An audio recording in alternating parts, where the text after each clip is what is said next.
नमस्कार स्टूडेंट्स, उम्मीद करते हैं आप बहुत अच्छे होंगे। दोस्तों, मेरे हाथ में आज ये 15 से 20 मिनट का सेशन है, बहुत इंपॉर्टेंट है। स्पेशली आप लोगों में से बहुत सारे लोग चाहे सिविल के हों चाहे मैकेनिकल के हों, but specially for mechanical, but general purpose based civil और electrical and electronics and all students can watch this video. Real life experiment and practical knowledge के थ्रू आपको एक इंपॉर्टेंट इंफॉर्मेशन दूंगा जो परीक्षाओं के लिए भी इंपॉर्टेंट है और आपकी डेली लाइफ के लिए इंपॉर्टेंट है। इसके लिए मुझे काफी कुछ पापड़ बेलना पड़ा, बट फाइनली मेरे हाथ में ये देखिएगा एक मैकेनिकल क्लच है कार का। राइट। एक्चुअल में क्या होता है कि सबसे पहले तो मैं ये समझना चाहता हूं कि ये क्लच मेरे हाथ में आया कैसे। राइट, आप देख सकते हैं। इसका कारण यह है कि मेरी गाड़ी का क्लच खराब हो गया। अब आप सोचो कि क्लच खराब क्यों हो गया। एक्चुअल में उसके लिए बहुत सारे फैक्टर्स रिस्पॉन्सिबल है। जैसे कि एक तो बहुत पुराना हो गया था। दूसरा, आप लोगों को एक जनरल एडवाइस होता है कि ये जो आप फ्रिक्शन प्लेट देख रहे हैं ना, ये फ्रिक्शन प्लेट है। राइट। एक्चुअल में ये फ्रीक्वेंट बहुत ज्यादा क्लच को यूज करने से, प्रेस करने से, जैसे हम क्या होता है कि ट्रैफिक में स्टक कर जाते हैं तो बहुत सारे लोग गाड़ी को न्यूट्रल नहीं करते हैं, तो क्लच पे लगातार पैर रहता है। तो इससे क्या होता है कि ओवर हीटिंग होने लगती है। और कहीं अगर पुराना क्लच हो गया है, ओवर हीटिंग बहुत ज़्यादा एक्सेस हो गया ना, तो ये यहाँ पे आपके इंजन में आग भी लग सकती है, क्योंकि ये पूरा हीट होगा, यहाँ से धुआं निकलेगा बहुत ज़्यादा। अब चूंकि मेरे साथ पर्सनली हो चुका है, that's why I will share you a lot of information कि आप लोग बाइक चला रहे हैं चाहे कार चला रहे हैं स्पेशली, क्योंकि कार में तो आपको चीज़ें दिखती नहीं है, बोनट के अंदर पूरा ढका होता है। तो कोशिश ये करें, पहली चीज़ ये समस्या ना आए। तो हर एक क्लच की देखिए लाइफ होती है 6 से 7 साल, उसके बाद आप फ्रीक्वेंट एक बार चेक करवा दीजिए। हालांकि इनफैक्ट सर्विस जब होता है तो उसको जरूर चेक करवाइए, क्योंकि क्लच से एक बहुत बड़ी समस्या आ सकती है। इंजन वगैरह में, गाड़ी वगैरह में आग भी लग सकता है, क्योंकि आपने ध्यान नहीं दिया, आप गाड़ी चलाते गए और बाई डिफॉल्ट ऐसा हुआ कि ओवर हीटिंग की वजह से ये पूरा धुआं धुआं हो गया और किसी पार्ट में आग लग रही है। तो क्योंकि पेट्रोल है, डीजल है, तमाम तरह की चीजें इंजन के साइड में होती है। राइट। तो कोशिश ये करें कि जब भी आप ट्रैफिक में हैं, गाड़ी न्यूट्रल में कर लें, क्लच का इस्तेमाल कम करें, और जैसे कि ब्रेक वगैरह का प्रॉपर इस्तेमाल करें जैसे ज़रूरत हो, जिससे कि ये प्लेट आपकी ख़राब ना हो। तो सेम चीज़ मेरे साथ भी हुआ था, क्योंकि मैंने तो ये नया क्लच लिया था बट ये ख़राब हुआ है। अब सोचिएगा प्रैक्टिकली ऐसा क्या हुआ होगा कि मेरा गाड़ी का क्लच ख़राब हुआ। मैंने क्या किया, एक नया क्लच लिया।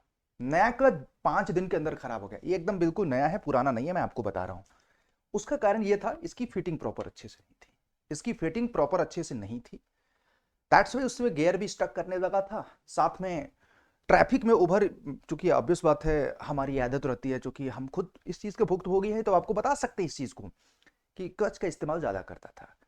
तो ट्रैफिक में एक तो फिटिंग नहीं अच्छी थी, तो उसकी वजह से गियर भी स्टक कर रहा था और क्लच प्रॉपर काम नहीं कर रहा था।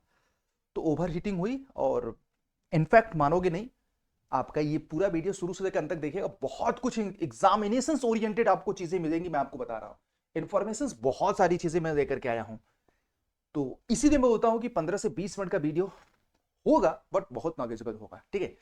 तो ओवरऑल इंजन में धुआं आने लगा, मुझे लगा इंजन में आग लग गया, तो मैंने गाड़ी वहीं पे खड़ा कर दिया। फिर उसके बाद मैकेनिक को बुलाया, तो मैकेनिक अपने गैराज पे ले गया, तो सारी चीज़ें उसने क्लच को सही तरीके से फिट किया।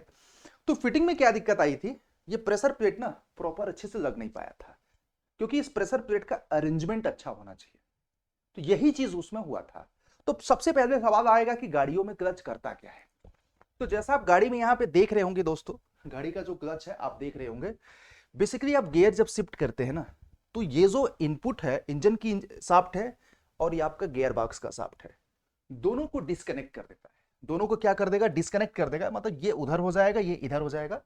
तो आप यहां पे गियर को इजीली क्या कर सकते हैं, शिफ्ट कर सकते हैं। गियर को इजीली क्या कर सकते हैं, शिफ्ट करते हैं। जैसे आप ये देखिएगा ना, ये पूरा अरेंजमेंट आप देखिएगा ध्यान से। ठीक है, ये पूरा आपको अरेंजमेंट दिख रहा होगा। राइट। तो ये देखिएगा फ्रिक्शन प्लेट ना फ्लाईव्हील की प्लेट से, जैसे ये वाला देखिएगा पूरा सेटअप है, ये वही है एकदम, देखिएगा ध्यान से देखिएगा, वही है ना।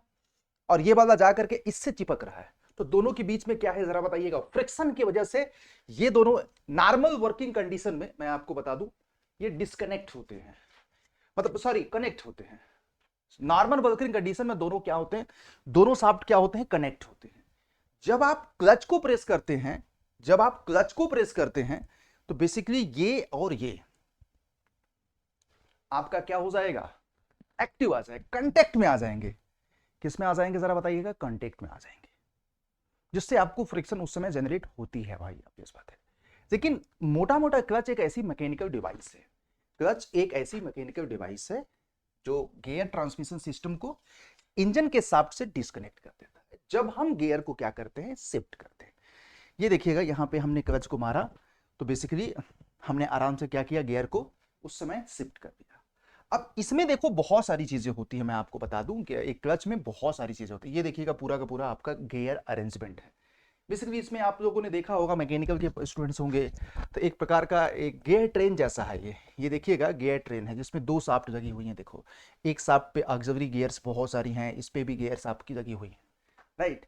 तो इस क्लच प्लेट में देखिएगा ध्यान से, देखिए ये क्लच का ये वाला हिस्सा है, ये वाला हिस्सा है, और ये वाला हिस्सा आपको इससे जाके चिपकता है।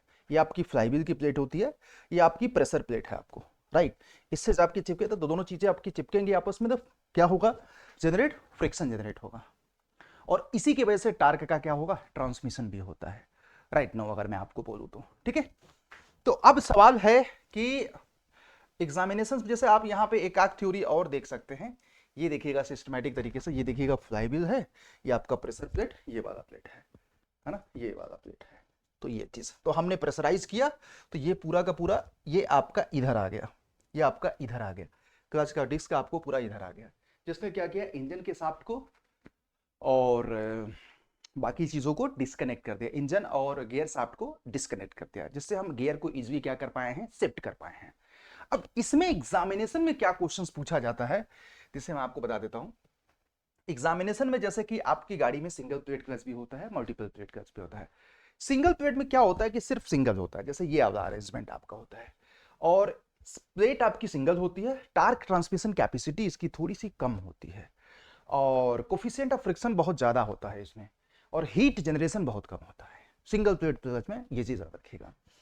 और बेसिकली बाइक कार वगैरह में ज्यादातर से सिंगल प्लेट क्लच ही यूज होता है, हालांकि आज तो डुअल क्लच भी आ गया है, बट ठीक है, वो तो एक अलग मॉडिफिकेशन है। जैसे मल्टीपल प्लेट में क्या होता है, मल्टीपल प्लेट्स होती हैं, टार्क ट्रांसमिशन कैपेसिटी मोर होता है।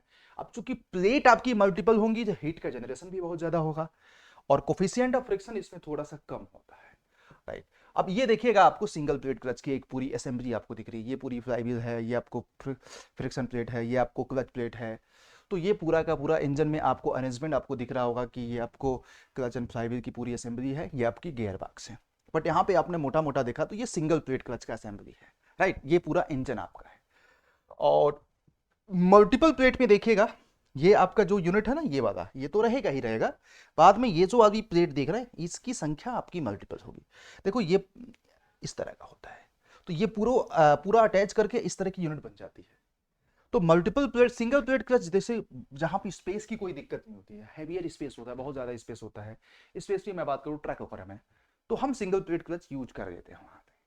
बाकी बाइक वगैरह में भी और कार में भी आपको सिंगल प्लेट क्लच यूज होता है।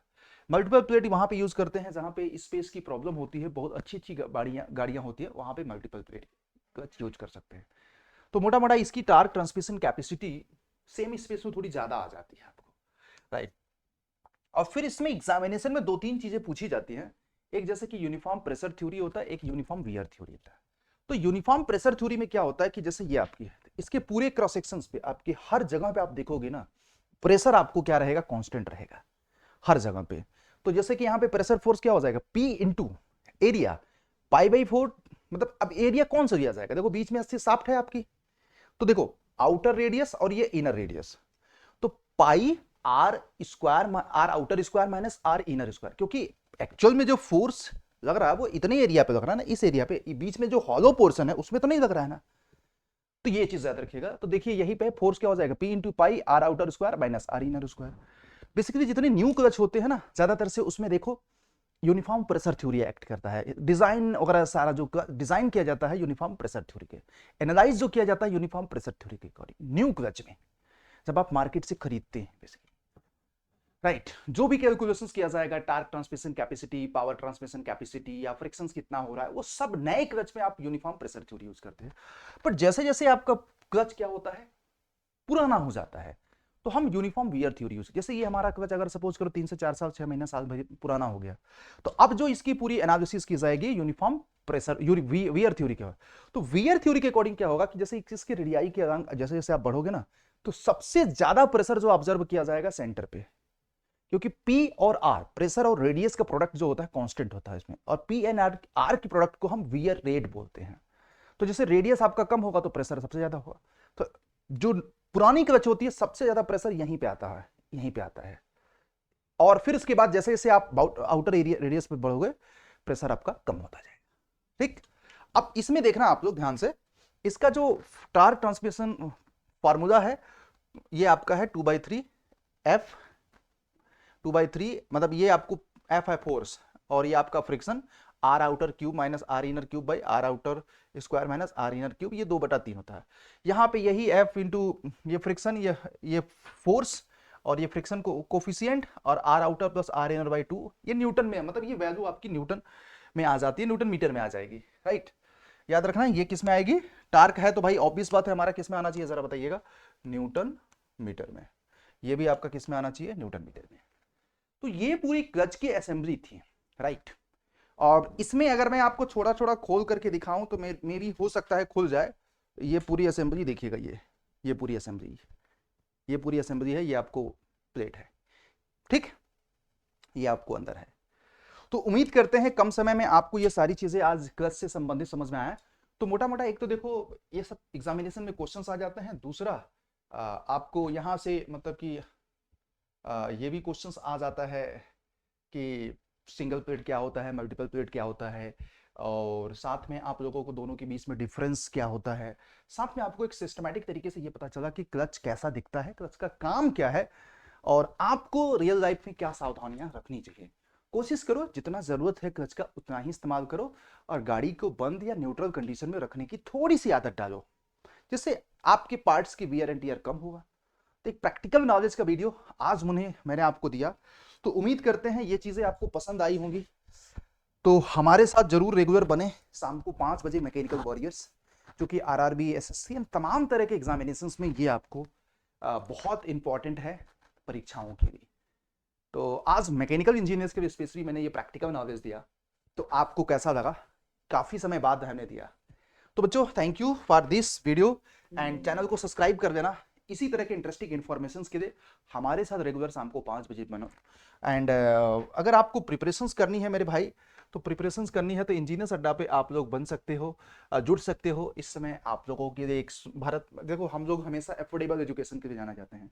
एफोर्डेबल का मतलब होता है कि हर बच्चे तक, हमारा गरीब से गरीब बच्चे तक एजुकेशन पहुंचे मॉडल, और हमारा मॉडल यह है कि best quality at minimum price, जहां पे लोग सोच भी नहीं सकते उस प्राइस में हम अपने कोर्स को ऑफर करते हैं, पूरी चीज़ों को, जिसमें आज आपको मैकेनिकल के लिए सिविल मैकेनिकल इलेक्ट्रिक की महापैक को, मतलब कि मैं आपको बता दूं, जैसे मैकेनिकल का महापैक है, मैं आपको बता देता हूं। तो अगर आपको ये इसी तरह के डिटेल्ड क्लासेस चाहिए ना, तो आप मैकेनिकल वगैरह के महापैक में जुड़ सकते हैं बेटा, जैसे मैकेनिकल के महापैक में जुड़ सकते हैं। ये देखिए, तो मैकेनिकल का महापैक, मैकेनिकल के लोग सिविल का महापैक 2300 रुपये में मिल जाएगा, जिसमें हर एक एग्जामिनेशंस की live class, test series, ebook, सब कुछ उसमें है यार। ठीक है, और डबल वेलिडिटी भी दिख रही होगी आपको, डबल वेलिडिटी। तो इंश्योर कर देना आप सब लोग, आज ज्वाइन कर देना, क्योंकि ये चीज बहुत लिमिटेड समय के लिए। रेगुलर इसकी प्राइस हमने देखो अड्डा देता है 3200 रुपये, वो भी कम ज़्यादा नहीं है, बट आज स्पेशली आपको कुछ डिस्काउंट दिया जा रहा है 1000-1200 का, तो उसका फायदा उठा सकते हैं। कूपन कोड यूज कर सकते हैं Y201, एक नंबर दिया जा रहा है उस पर, अगर आपको कोई डाउट है बात कर सकते हैं।